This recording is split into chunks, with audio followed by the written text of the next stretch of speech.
আসসালামু আলাইকুম আমার ইউটিউব বন্ধুরা।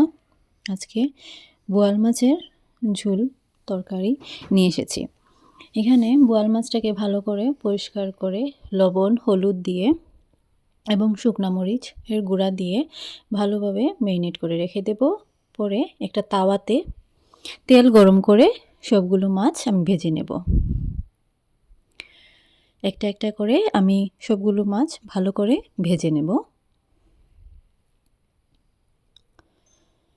ভেজে নেওয়ার পর একটা কড়াইতে আমি তেল দিব।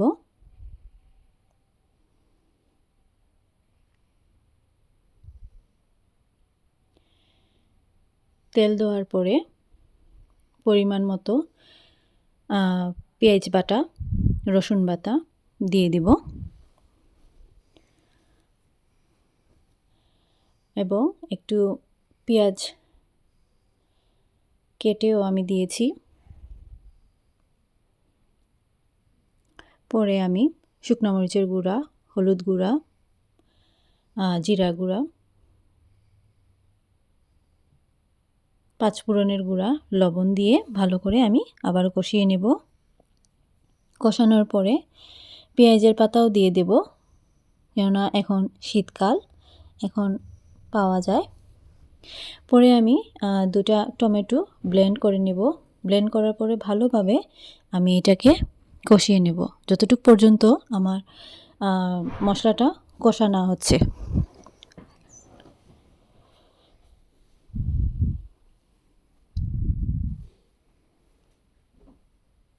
ভালো করে বন্ধুরা দেখতে পাচ্ছেন আমি মশলাটাকে কষিয়ে নিয়েছি।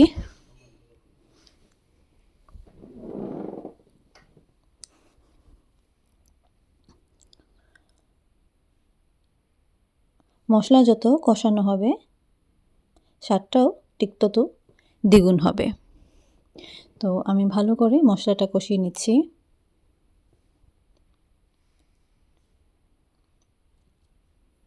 এরপরে আমি 1 কাপ পানি দিয়ে দিয়েছি। 1 কাপ পানি দিয়ে ভালো করে আবারও মশলাটাকে আমি কষিয়ে নেব।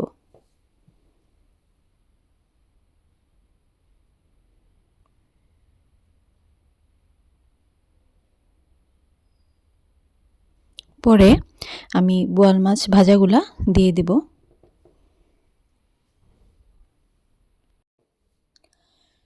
আবারও আমি 10-15 মিনিট মাছটাকে ভালো করে আমি কষিয়ে নেব। কষানোর পরে বন্ধুরা দেখতে পাচ্ছেন আমি ধনে পাতা কুচি এবং কাঁচামরিচও দিয়ে দিয়েছি। ভালো করে কষানোর পরে আমার রান্না হয়ে গেছে বোয়াল মাছের ঝোল। বন্ধুরা দেখতে পাচ্ছেন আমার রান্না হয়ে গেছে। আমার চ্যানেলটা ভালো লাগলে সাবস্ক্রাইব করবেন। আসসালামু আলাইকুম।